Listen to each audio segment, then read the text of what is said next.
Good afternoon, everyone. My name is Elisa Joseph, and I'm Director of Programs at the U.S. Black Chambers. And I am thrilled to have Shea Taylor with us, who is a business banker at Chase for Business. Many of you have probably seen Shea in some of the Advancing Black Entrepreneur sessions that we've done around the power of capital and reclaiming the future. And based on those webinars, we decided to try something a little bit new today to really take a deep dive into cash flow management to help you as you're analyzing how your business is performing. So I just want to give you a little bit of background on Shea. He graduated from Valdosta State University, located in South Georgia. And he is out of Atlanta. So we're so thrilled to have him. And he's just celebrated his 10th anniversary with Chase. He's won multiple Outstanding Achievement Awards during this time and has also served as event coordinator for Atlanta's first Bold Leadership Team. He's worked on many Chase projects, the most recent, of course, being Advancing Black Entrepreneurs. And in his previous role, he was a business relationship manager covering the Atlanta market. His family background is deeply rooted in local and national business communities. And as a child, he was fortunate to shadow family members as they wrote and argued policy for the advancement of African Americans, Latinx, and other immigrant business owners in Texas and Washington, D.C. He's also seen firsthand how the science of business combined with financial education can change the legacy of a family. So this has given him great insight in building the partnerships that he has done with local CDFIs in the city of Atlanta, and certainly with us at the U.S. Black Chambers. He started as a branch manager, so he has had tons of experience in terms of working directly with business owners, and in this role, really being able to help them realize their dreams of access to capital. So with that, thank you, Shea, for joining us today. Thank you. I was wondering who you were reading about. That's all my parents. That's not me. That's them and some good leaders like yourself and other people in the community. Thanks for having me here today. I want to start off with just a little highlight news. This comes out of Philadelphia. So one of the Path Forward initiatives, which is the $30 billion commitment. I know that the community calls it the $30 billion commitment. It's called Path Forward. I always tell people I'm not driving around with the money in my trunk, but Chase has this lined up. But one of the things was we really wanted to wrap and build the muscle back in Black communities with high-tech branches, with high-performing financial advisors, whether that is a retail banker, mortgage, business banker, et cetera. And so one of the things, and one of our participants a couple of months ago, Elisa, said, "Hey, I'll believe it when I see it." Me and her connected. I sent her the article today. But Chase opens more Philadelphia area bank branches, meets goals for local locations in low-income areas and Black-owned areas. So basically, we actually have in Philadelphia almost 40% of our branches in Black-owned areas, and that means a lot of good things for our communities. I always challenge the thought process around low to moderate income, because the only reason sometimes these areas are low to moderate income is because the local government made it that way. And I've seen it firsthand. So it's not because the inhabitants are like that. And so I'm very happy that we have done this in Philadelphia. We have more in Chicago, and I sit on the board for the ones that are coming in Atlanta, being that I'm a native and actually worked in some of the branches that have been defunded over the years where we're pulling them back. So just for the group to know, we're trying to put our money where our mouth is. It's a big ship. It's not a speedboat where you're going to see a lot of things immediately, but there are a lot of people that look like us at these tables, making these decisions and having control of the pen and how the money flows. So yeah, and Shea, to that point, a couple of things. We certainly have felt the commitment from Chase here in the work that we're doing. I can tell you, I'm sitting in Charlotte, and we've got new branches coming up in this market. So it's great to sort of see that happen. I also do want to let everyone know today is March 9th. This is probably one of the last days of the sort of solo entrepreneur or sole proprietor or a small LLC to be able to receive to put your application in for PPP funding. Chase is doing PPP loans, so we've been promoting that. After this session, if you are interested, we'll send out the link to everyone as well. But wanted you to know that. Also wanted you to know that I believe FedEx is doing a grant piece today as well. I think today is the final day of their $50,000 grant initiative. So again, we're just trying to bring you sort of those resources that will help you be able to gain more access to capital in your work. But certainly the work that we're doing with Chase has really grown even over the past year. So there's a definite commitment as part of the path forward to access to capital for Black-owned businesses in particular. And so now's the time to sort of take advantage of that. And Shea is one of those bankers who is part of this movement within ABE, or Advancing Black Entrepreneurs, here to definitely help you not only with your access to capital needs, but any other needs that you have as a business owner. So just wanted to let you all know that before we get started. So back to you, Shea. Awesome. Well, we'll go ahead and dive into the presentation. So we can go to I think slide 3. So the goals of today is that we're going to talk through understanding why cash flow management is vital to the success of the business. We are also going to analyze, just continue to refresh around analyzing and forecasting the cash flow and how that sets up for your business success. And then lastly, we're going to look to identify some best cash flow practices to consider and to potentially implement in your business. And be able, if you look to the right here, and be able to answer these questions, what is your cash balance right now? What will your cash balance be in 6 months? And this is what I call, in my opinion, the second chapter of telling your story. A lot of times in these education things, we tell the owners, tell your story, and it's a verbal story, and you always need to be able to tell that. But as you start interacting with the bank more, whether it's around products, lending, things of that nature, that story transitions from letters to numbers. And so this is the first part in accurately putting that together so you can tell your business story from a number standpoint, and it'll help you read and be able to understand where the heartbeat of that business lies and what places you can funnel in to continue to grow the business. So we're going to start with Cash Flow 101. It's just going to be a little bit of a refresher. We're also going to then get into forecasting your cash flow, why that's important. And then we're going to talk some best practices and then leave it open for Q&A. So cash flow, just a refresher. Cash flow management really involves forecasting cash flows, cash inflows and outflows to ensure that you have adequate cash to cover your operating expenses. So why this is important is because this is going to help the owner, you as the owner, understand what risks that you're going to try to take, what other sales you're going to try to go after, because I'm sure as all you know, when you get a contract or when you're about to do a sale, sometimes growth comes with money. And so you want to be able to understand that so you can be able to complete the sale, give great customer service, and get repeat business. We'll go to the next slide.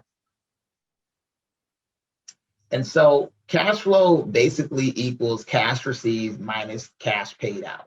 So again, we're going to get real rudimentary. So just allow us to kind of go through these fundamentals. So cash in is sales from your product, loan or credit, asset sales, owner investments. I would even say venture capital investments or investments from angel investors, things of that nature. Those are the things that cash are going in the account. Cash out, business expenditures, loan or credit card principal payments, asset purchases, or owner's withdrawal. It's important to understand that cash flow does not equal profit. Cash money on hand to pay your bills. Profit is the difference between gross income and expenses. So my hopes is that after today, I think I know, Lisa, you have heard this over your time. I know I've heard this. An owner would say, my business is great, we're cash flowing good. And that will be just kind of the end of it. It's important to kind of break out and understand that just because you're cash flowing good, how is that affecting the profit? And hopefully not only today, but with some other modules we'll have over time that we'll be able to kind of talk through that, bridge that gap. But we're really going to focus on a lot of cash flow today. But please understand, just because money is flowing doesn't mean that it's always going to end up being a profit. So, cash flow basically help make sure that you organize your liquidity so you can predict where your company will stand financially in the near future. So business owners who master their cash flow can do a couple of these things. They can pay their bills. They have the ability to pay their suppliers, their creditors, and employees on time. They're able to create trust and preserve the business credibility. I believe that is on every conversation that I have. I've worked with businesses up to $100 million in revenue, and now I work with a lot of smaller businesses in my new role. And that will remain the same as your business grows. Credibility and ability to pay is key. It keeps owners up at night. I'm pretty sure it keeps you up at night to make sure that is happening. So mastering that cash flow is going to be important. It's also going to allow you to, managing cash flow helps you invest in new opportunities. So to help you estimate, like I said earlier, how much money you will be making and spending in the future in order to grow the business. And you'll start thinking of, instead of, let's say if you're a clothing line, instead of saying, hey, I'm going to come out with this new summer line with this new type of short. Well, if you're looking at your cash flow and other data and analytics, you can be able to see what will the cost of that be and how will that impact the business being able to support its monthly objectives. And then lastly, but not least, and I think everybody's going through this, it helps you survive the unexpected. So if you have a mastery of cash flow, you're able to be disciplined in your cash management process to allow you to maintain the business and keep enough cash reserved for emergencies. 61% of business owners experience problems with cash flow. And I will tell you, that's Black, white, or other. What I tell my Black-owned businesses is we understand that there are some parts of the system that are crooked. And so I think about it as, if we already know that we're playing with the proverbial one hand behind our back, it's even more important for us not to get sucked into bad cash flow habits. So that way we can perform. And what you'll find is, with good cash flow habits, great relationships with your banker, and great relationships with subject matter experts that can advise you for your business, when there is an emergency or something unexpected happens, you can be able to grow instead of having to retract. And I think we're seeing this live with COVID. And the last time we saw it was with the recession. At least anything you want to add and talk about that? So I know recession, you have a lot of thought. I know you've been through one or two yourself. Yeah, I think it's always tough. I mean, I think coming out of COVID, we are coming sort of through COVID, because we don't really know when we're going to be out of it. I think that was really one of the major places of where you really had to plan, have cash on hand. It's a difficult thing because we know life happens. We know things happen, whether it's in your personal life or whether it's in business. But just as we talk about having 3 to 6 months of savings available, I think it's the same thing when you're talking about your business. I think you really do have to put aside some money, whether it's every month, whatever that schedule might be. Same as you would pay yourself, you need to also put aside money for a rainy day. Now, the other way that you can do that, obviously, is through a line of credit, but at some point, those things have to be paid back. So I think it's always important to be planning around what the unexpected is. No one expected that we would be a year, into this season right now. When the recession hit in 2007 and 2008, it was really a shock to many people. And there's at some point, it's hard to sort of plan to have a year's worth of money available. But I think you do have to begin to put aside some money, just knowing that these seasons sort of happen. They're happening. There's usually a cycle around them. and they seem to be happening more frequently. So I'd recommend that. And again, work with your accountant, your bookkeeper, whoever, to make that process simpler for you, and with your banker. We'll go to that next slide here. And and that's so important as we talk a little bit about what cash flow and the relationship to the financial statements is for me. I'll dive into the slide, but owners that take a look at, look, we're going through PPP, and one of the biggest things that a lot of my owners, my seasoned owners, when I first got into the business, one thing I noticed about my owners that were able to always get kind of what they needed from the bank, but with any type of product or service, is they have a concept of having a certain amount of monthly payroll set aside, and they work to that for that case, for an emergency. And I will tell you, I'm not a baby in the industry anymore, but I was joking with an owner today. I would expect now every decade to have 3 or 4 bumps in the roads, 3 or 4 cycles, and it's going to be important to just anticipate that. If we don't go through it, great, but sometimes we will. And so when you go through those bumps and you're not prepared, it can have a tremendous impact on the income statement and balance sheet. And so while understanding the cash flow, let's kind of dive into the income statement and the balance sheet. So let's start. The income statement is also known as the profit and loss statement, but it summarizes the company's revenue, expenses, and profit in a stated accounting period. So profit or loss will equal basically revenue minus expenses. Then you get to your net income, you have depreciation and amortization.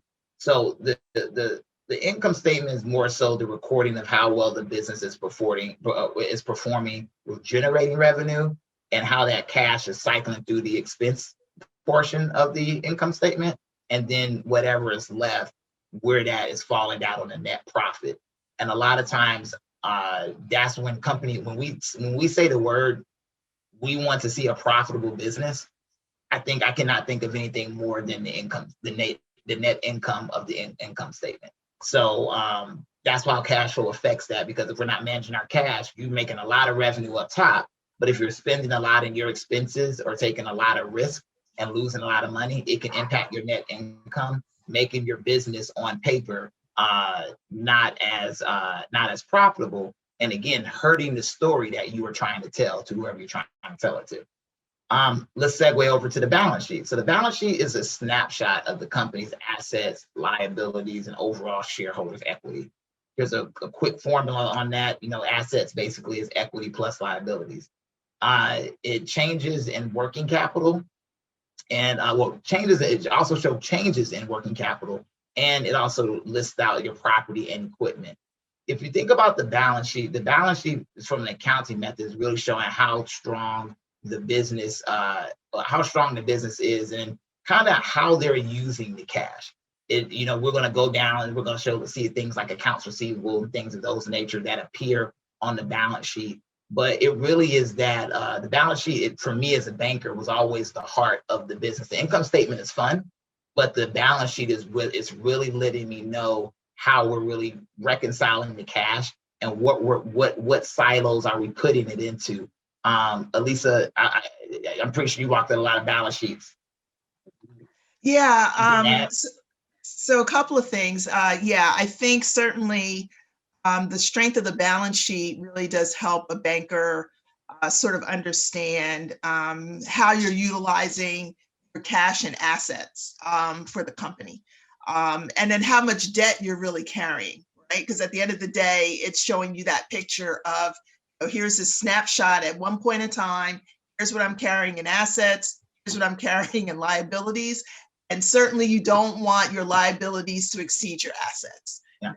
That becomes sort of the no right up front before they look at anything else. So that is one of those areas where I think it's important to have a balance sheet that looks healthy, so that you're able, as you're moving through this process with the banker, you're able to kind of get through these hurdles.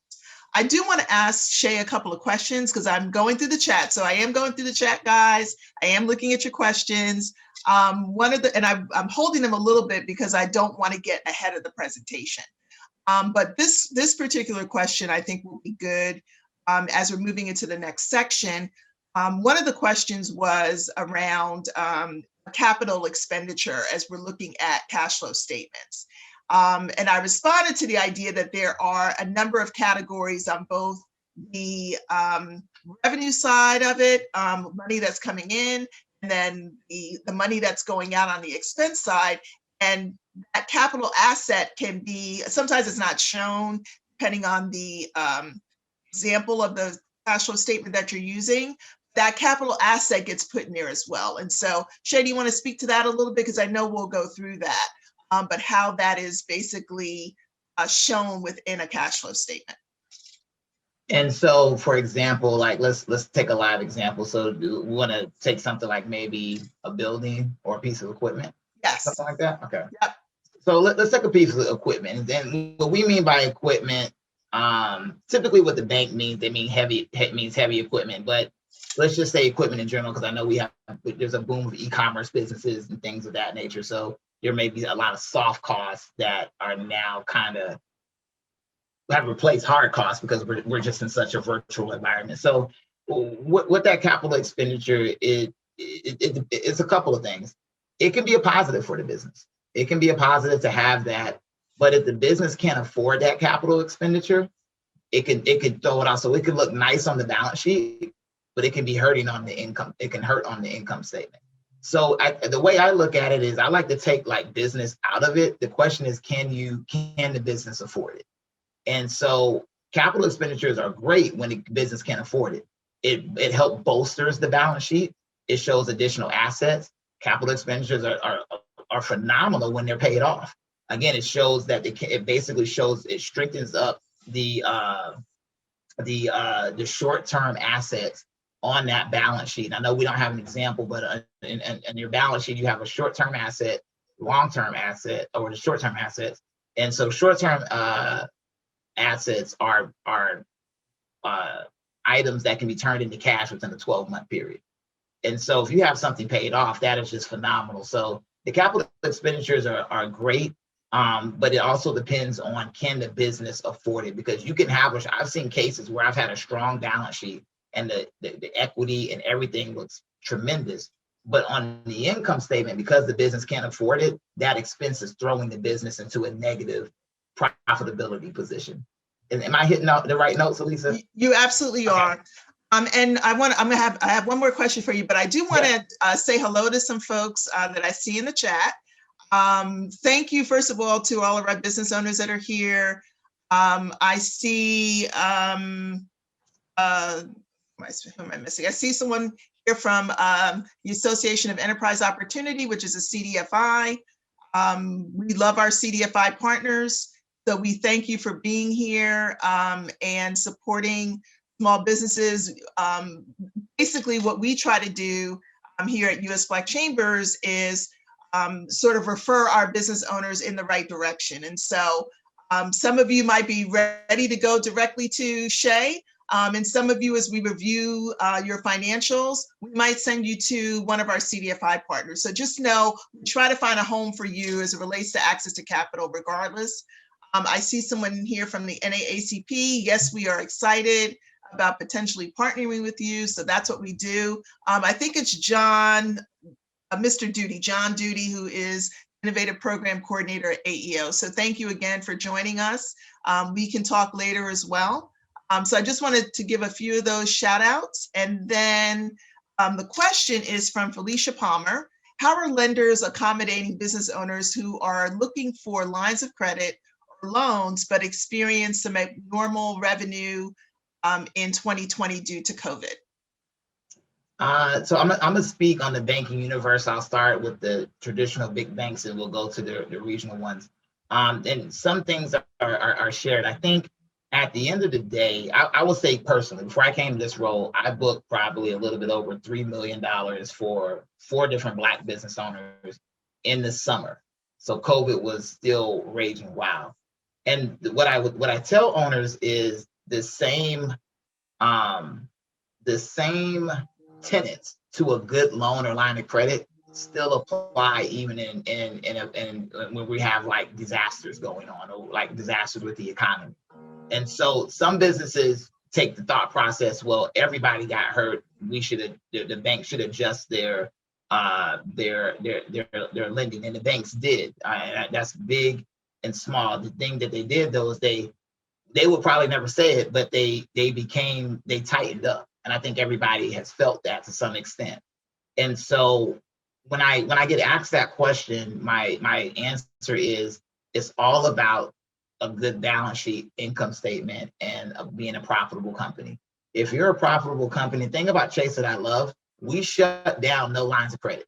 That's the thing that I love about the company.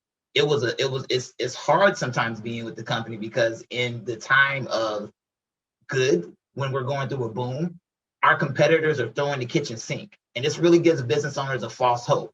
Competitors aren't requiring all this X, Y, and Z to do it alone. So we think in 2013, 2015, 2012, we're just kind of moseying along. But what ends up happening, and this is my second or third time seeing this, when there's a retraction in the market, what do those smaller banks or those banks that did bad deals do?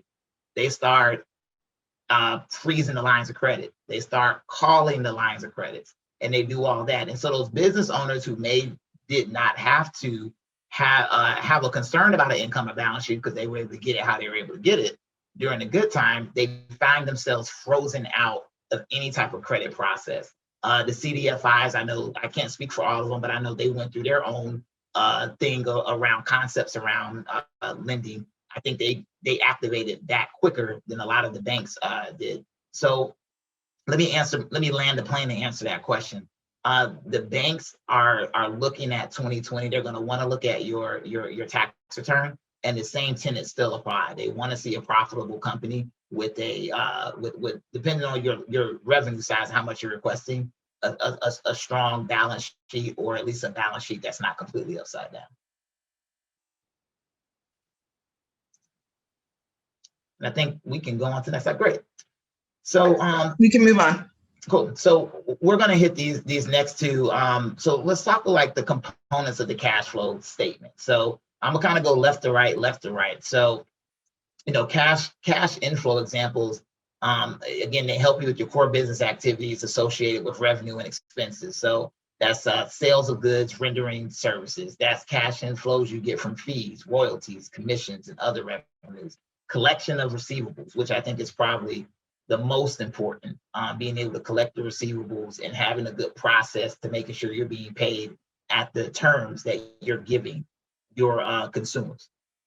A cash outflow example as it pertains to operating activities. That's payments to employees, payments to suppliers for goods and services, payments of income tax. A good example around management of the cash outflow, because we always talk about management of cash inflow. And I like this slide for a reason, because we can kind of dive into the cash outflow. Again, good practices that I've seen around payments of employees, I mentioned it earlier. Again, not every business is going to have 4 or 5 months of payroll. I understand they're at different levels, but the owners that are thinking about that and slowly growing to that and putting that in place are the ones that are able to manage through tough times and even grow bigger in the booms. And then payments of income taxes. The owners that I've seen, one of the things owners run into a lot of times is they end up having a huge income tax bill. And sometimes it can compound year over year. And the thing that I've seen, if you got a good CPA or bookkeeper, one of the recommendations is paying your taxes on a quarterly basis.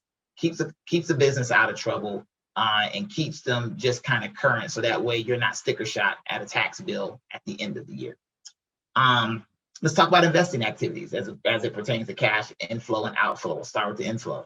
So, with good cash management, not only can you be able to purchase any type of property, plants, equipment, or any long-term investments, but these are fixed assets that you're able to use to help grow your business.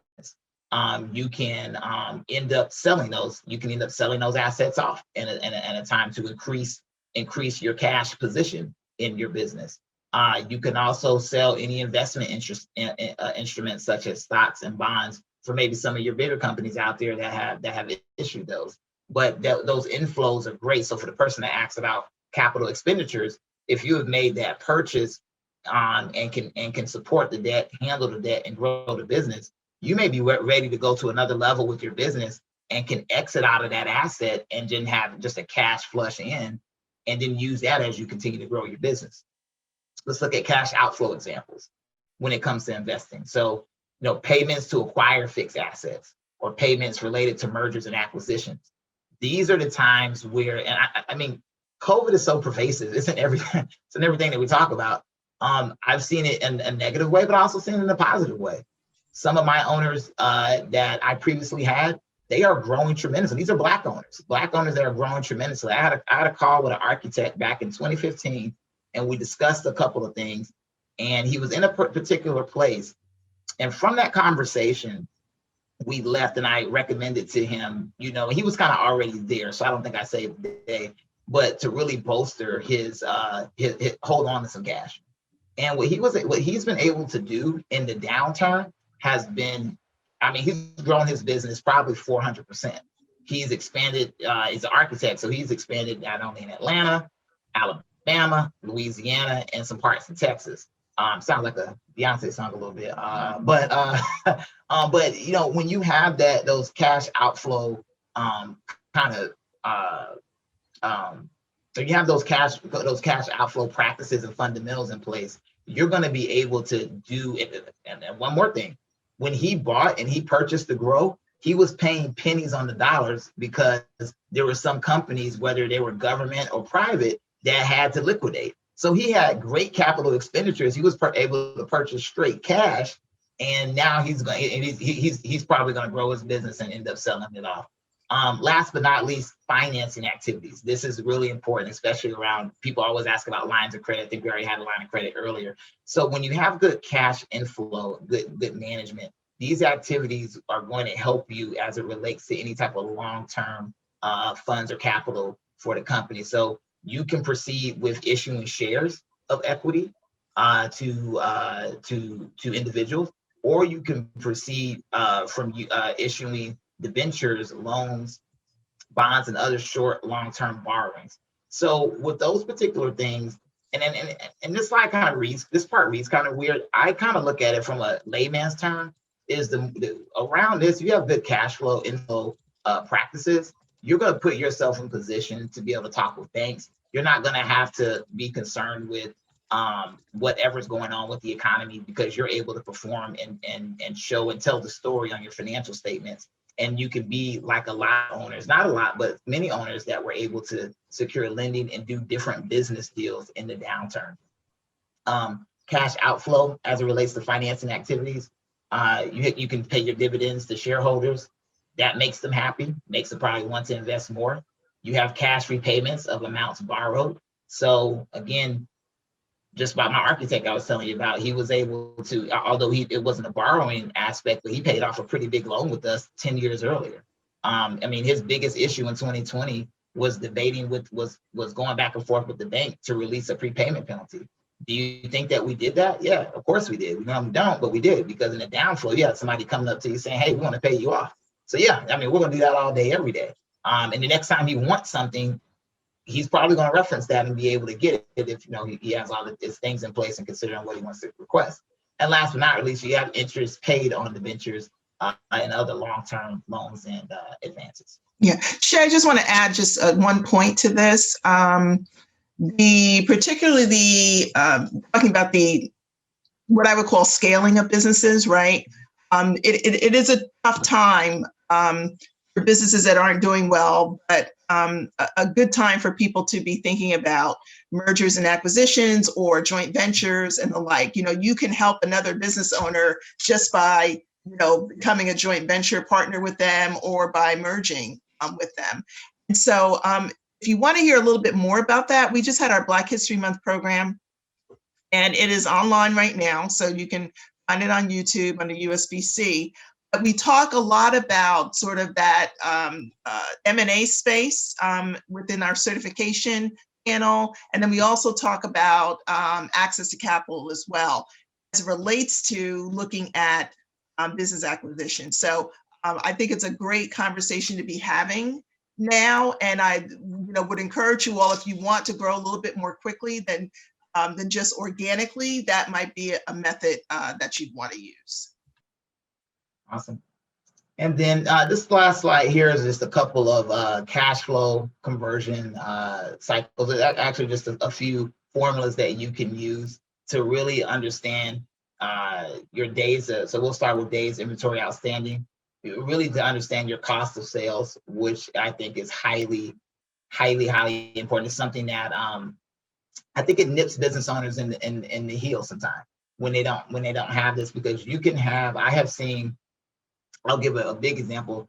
I saw a $50 million company one time, and their cost of sales was probably 47 million, 48 million or something. So in actuality, that was really a $2 million company. It's actually how I felt. So although they had 50 million in top line revenue, their cost of goods to just get there was, let's just call it 48 million. And it's a hard cycle to break, and it was challenging working with the owner, because they had been doing everything just kind of by licking their finger and pointing in the air and going whichever way the wind blows. They found success, they did more sales, but now they actually had to take a step back and kind of reorganize and relook to see, like, are we profitable? Are we even charging right? Are we even collecting? We got into their accounts receivables. They had over 30 accounts running over 120 days. So it goes back to what we talked a little bit earlier. We're going to dive a little bit more about AR and how it operates on the balance sheet. But the cost of sales was one of one of the equations we did for them. Days payable outstanding. That's another. The days inventory outstanding, days payable outstanding is very important as well. Just, and again, understanding what that outflow is and putting it to the formula. This is now where we get into the business analytics part. And a lot of times, small business owners, they don't necessarily really dive down into these particular items. But if you're in an industry where you're going B2C, these and in days of sales outstanding, these are your these are your lifelines right here. That's really going to tell you how's your business truly performing. You don't want to have something where you got an Instagram post, and this is happening live, right? Instagram post, and you got over 1 million followers, and all of these things are going, people are liking and sharing your stuff. But then if we look at days of sales outstanding, are you converting that? And a lot of times there's a lot of indicators in our society. Social media is just a newer one, but there are a lot of indicators. But business owners usually just look at their bank account and use that as the only indicator of the health of the business, not knowing that there's a slow leak that can put the company in trouble. So I think these equations are very good, and I would also advise anybody to utilize these utilize these equations in their business to really kind of help them continue to understand. Oh, at least you're on mute. Before you move on, two things. We've got a question from Gay Pierre. Wanted to know, can you give an example of a negative cash flow in operating activities for a business that might be showing good performance? So for my question for you is that a scenario? Does that exist? I think, and I'm not trying to be funny, but I think that's like asking, can something be wet and dry at the same time? I think and you do have. So let's go traditional business, and we'll start with some newer businesses, because you do have that area play, but they don't play in the bank space. So I've never seen. So, and this is one thing, Elisa, that we talk about. We have to understand the word cash flow, and this is something that the bank industry needs. You guys are going to hear something live. We're going to talk a little back office right quick, but it's important. I think what the real question is he's asking is the net income. Because where the bank confuses business owners is they'll say, oh, you don't have cash flow. But cash flow to us means different than cash flow to the business owner, which would mean different cash flow to the CPA. Cash flow to the business owner is, cycles, sometimes the cycles through the checking account. So if you're asking if you have a negative cash flow in a checking account, then that's I don't think he's asking that, because we can't have a negative cash flow. Right, you can't. Right, you can't pay anything. That's my example. And so I think it's a very good question, and it kind of goes into some things that we're working on to be able to give more education and not even education, but alignment, because I think the bank historically, not just Chase, but the industry has made a misstep in their communication with business owners. But I think what you're asking this, sir, is you're saying, hey, if I have negative net income, and finish up the rest of that question for me, Sure, Elisa. hold on. Negative, so let's say negative net income in operating activities, the business is showing a good performance. So what it probably means is negative net income, but revenues are continuing. Right. Okay. So you guys got to see that live. You know what? I think I'm happy that question is asked, because I think one, it allowed us to align real time. So can you have a negative net income with growing revenues? One, yes, you can. You can grow your revenues and have a negative net income.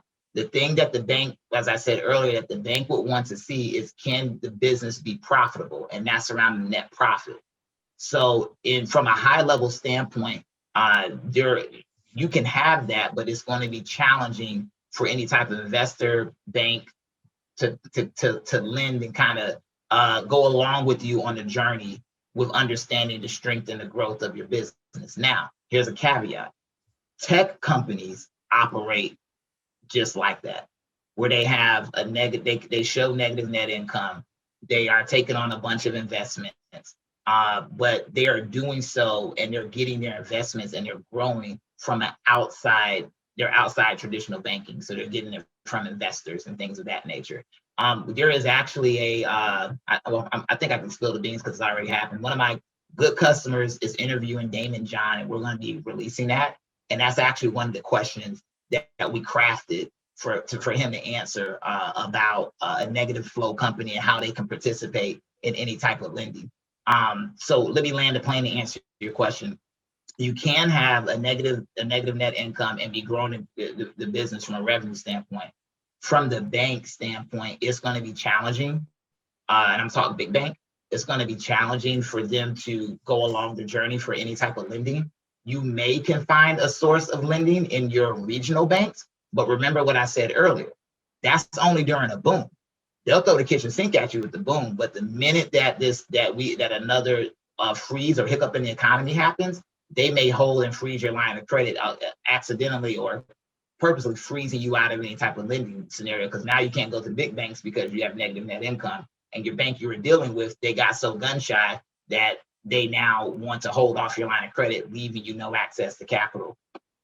Last but not least, if I do have some companies that are traditional companies that have that scenario, I think CDFIs are a great way to wedge that gap, to help them have some level of micro lending while they try to right size their books and prepare themselves for traditional lending. Yeah, there's another question that came up saying, an example of this is making a large investment at a time when revenues aren't increasing yet, but there's a lag in cash inflows. I would say that's probably true, but the problem is at some point the chickens come home to roost. Mm-hmm. So, you can't, what happens that I see with businesses a lot that will come to us, and I might refer them to a CDFI to sort of help them navigate through, because I know a bank won't do it, is the bank will tell me consistently that they're over leveraged. It usually happens when folks are using factoring. So that's another way of being able to get funding based on your accounts receivable. But again, at some point, the revenue does have to increase, right? Or the receivables have to be paid. They can't continue to be outstanding, over 60, 90, 120 days. You've got to be able to collect on that. So I would say, yeah, it happens, but if your collection process isn't strong, you find yourself, wedged in between a rock and a hard place, because you're not going to be able to get the money that you need to sustain that over a long period of time. One thing I do want you to just, before we move to the next page, is the period piece, where we talk about the number of days in the period. Are we talking, because I just want people to be clear, are we talking when they're doing this scenario either 30 days or 31 days or 28 days as relates to the calendar, or are we talking the time that they might know that, for instance, in receivables, there's an amount of money that's been outstanding for more than, say, a 30-day period?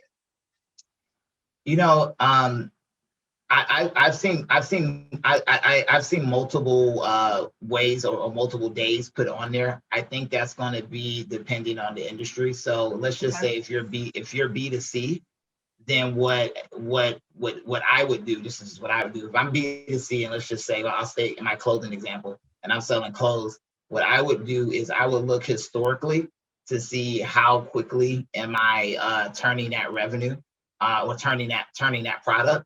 Is that product, then I would do a little research and look at what is the average product turn cycle in my industry, and then whatever that average day is, I'll go with that day. I think it's going to be different for each business, because if you're in an account receivable business, let's say you're in construction and you're doing progressive billing, that's a whole different ball game than if you're doing B2C, which is a whole different ball game if you're doing B2B. So I know I'm not answering the question. I'm answering No, what you are answering. I just want people to know that it doesn't always mean a calendar day. And yeah. that's why, we're going to send you some stuff after this, but that's why I think understanding your break-even point is so important, because that Yeah. lets you know what that time frame is going to be. So that's why I really wanted to ask you that question. Okay, excellent. So we're going to kind of get into part two of, basically uh, your cash flow forecast and how predicting the money your business is going to need when it needs it. So we're gonna go ahead and go to that next slide. So just a couple of things. I'm gonna hit a couple of highlights here. It's important because, one, you're able to identify the gaps in cash balances in advance. You're going to understand the cycle of your business. You're going to know if you're a pool cleaning company, you're going to know that there's going to be some gaps in the wintertime. And you can be able to plan for that and adjust accordingly, and also look for additional sales opportunities. You're also going to be able to build confidence with your stakeholders. I think a lot of people don't look at the bank sometimes as a stakeholder, but not a stakeholder. The bank, because we're always in these conversations, we're talking about lending. I'm always, I have a friend that just started a tea company, and I looked at their financials. And, one thing I was explaining to them was, it's all about, it is telling the story on the numbers, but what you're doing is you're preparing yourself so you can not have any gaps. When you go to the bank, it's a lot easier. And so if we're doing things with the bank in mind, if we want traditional lending, there's a couple of mindsets we're going to have. One, we're going to have to get comfortable with paying taxes. You can't take a tax strategy of, I'm not going to pay anything and participate in traditional banking. Not at the big bank level, and not do business lending. You may be able to do a cash secured loan or things of that nature, but not off the strength of just the business alone. And then, going across, you can spot payments or problems with customer payments. So I think continuing to evaluate how quick you get payments. I see this a lot of times with businesses that issue terms and they have to carry AR. So businesses that are doing a lot of B2B, really understanding and building your sales contracts to make sure that you're paid and you have some type of you have some type of recourse. That's the word I'm looking for, when you're not getting payments, and you understand the profile of your customers and the profile of the ones that pay early and often, and the profile of the ones that may not pay. And you can put that in there and build it into your model, so that way you can continue to protect yourself and protect the business. And last but not least, I can't say this, but we're in a tracking world, tracking the performance of your business, being able to compare income and expense actuals with your forecast. Again, it gives you a clear picture of how the business is performing. And I would just say one little tidbit: if I was a business owner, I would be, if not monthly, at least quarterly, I would be checking I would be looking at my year over year, month over month P&L and balance sheet. Shea, do banks negatively rate companies that have tax liabilities? This is from Felicia Palmer. No. So it's a yes and no. So one of the 4 C's, I say 4 C's of credit. One of the C's I think a lot of owners don't attribute, because a lot of times you look at business as separate from you, but one, you got to put them together. Your business is you. So the bank world, if you don't pay us back on it with the credit card, it's going to hurt you for a business loan, because you're the same person, regardless if it's wrapped in the EIN or anything of that nature. And all businesses, from my experience, have personal guarantees up until about maybe 2 million or 20 million, and 2 million in a credit request. 20 million in overall revenue. But look, things do happen. One is it can be a character flaw. I think you have to explain to the bank or the banker why that tax lien has happened. But a lot of times the bank, depending on how big it is, but if we're talking small business, so let's say we're talking small business and we're talking for a line of credit or a loan less than 500,000, the bank is going to want to see that cleaned up. They're going to see that cleaned up and paid off. Again, every scenario is going to be a little bit different, but think of it as if you were lending somebody money. I wouldn't lend Jacob money knowing that he owed Elizabeth money. And that's the way that the bank is looking at it. Like, why would it's going to be more challenging for us to lend you if you can't pay the government, no matter what the reasons, but there's a liability out there. That's going to be a question that's going to come up in the credit review. So I have seen some where we have moved past the tax liens, but those are very, very special cases. In other situations, I've seen it where the underwriter has requested it to the lien to be paid off for us to be moved forward. And in other cases, I've seen just a straight turn down. So a couple of key things to consider when forecasting. I've talked about this earlier: account receivables, evaluating your inventory, accounts payable, AP, and stress testing. So accounts receivable going forward, I'm gonna call it AR. Accounts payables, I'm gonna call it AP. And then, those are kind of some of the things to somewhat look at, and then being able to stress test and really be honest with yourself and import and use the right numbers when understanding, is that business turning the inventory or turning the AR as effectively as possible. We'll go to the next part that we're going to break that down a little bit more. So let's kind of break down accounts receivables and AR. So how many days does it take you to get paid? What percentage of your sales are on credit? So when I see customers, this is a great question. I harken back to the young man that asked about, can you be a high performing business with negative net income? This is one thing that I see with some businesses that get into some challenges. They have a fat AR. They have a lot of accounts receivables, but it's taken a long time to get paid.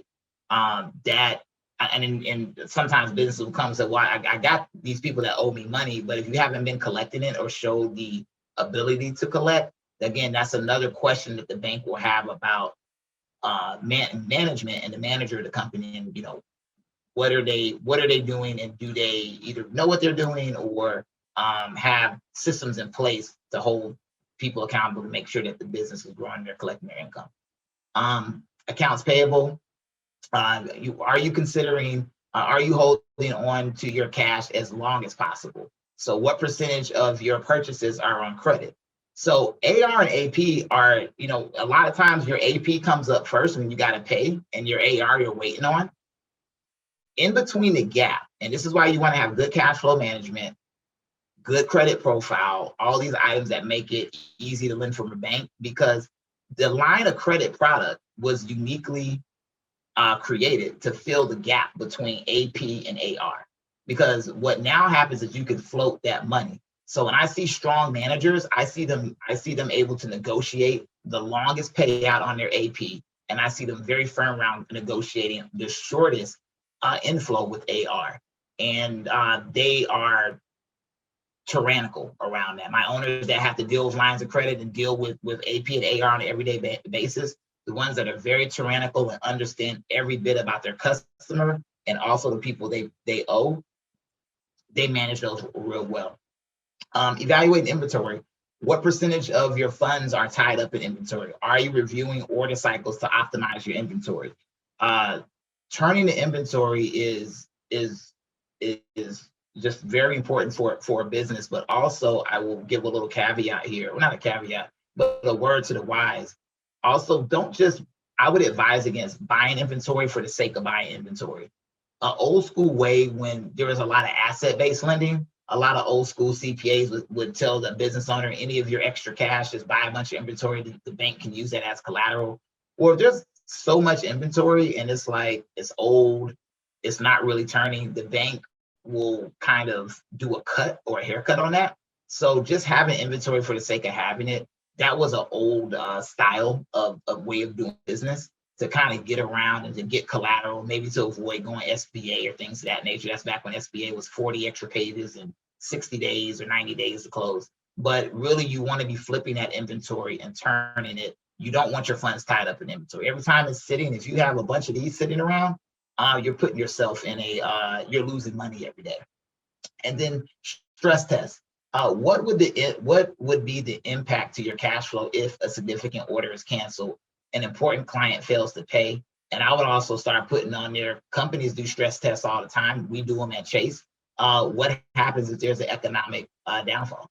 I think asking yourselves those questions when it's good is a good thing. So I can keep going. Lisa, do you want to dive in anything here? We're coming up to the participant part, so keep going. All right, cool. We'll keep going. Before we, so this is one of the last slides. We're gonna, really, have some just kind of open conversations, but cash flow management best practices. So this chart here has purchase raw materials for manufacturing. We have payments made to suppliers, finished goods sold to customers and invoice, payments received from customers. And so you see here, you want to reduce your days inventory outstanding. Another strategy is to reduce the days sales outstanding, extend the days payable outstanding, and then shorten the cash conversion cycle. Remember those business owners I told you that are tyrannical around their AP and AR? Literally, this is how their brain looks to me when I think back about who these people are. They're always very sensitive around these particular items in their business because they know if they can control these 4 items, that they're going to be able to continue to put their business in a better cash flow position. So if you have inventory outstanding, we need to then look at, do we know our customers? Do we know what we're selling? And how confident are we that we can flip that inventory and get it in and out and keep it moving? Reduce days sales outstanding. What are we doing to deliver? Are we if it's B2C, are we dropping off packages? Or are we how are we getting it to our client and how quickly are we getting that income in? Are we using every bit of way to collect money? I don't care if it's PayPal, merchant, Cash App, whatever. I need to get paid and I need to get it as soon as possible. And then having a thought process with days payable outstanding. Let me tell you how you extend your days payable outstanding. I'm gonna harken back to the slide before. When you have good business credibility. When you have good business credibility and you're coming back and you're flipping out inventory, you're paying your people on time, and you have a great relationship with your vendor, you can look and ask for it to be extended. Because what would a customer hate? What would a business owner hate to lose? They would hate to lose a real good customer. If you're a good customer to someone else's business, that gives you some leverage. And that allows you to have those conversations after a period of time to extending those days payable, but you also got to make sure you perform because if not, they can shrink right back up. And then overall, I kind of hit on this earlier, shorten that cash conversion cycle. So look at your industry, all the different ways you can take payments. How can we look to shorten that? And how can we get payments from customers, get finished goods off the shelf, and make sure that our suppliers are taken care of?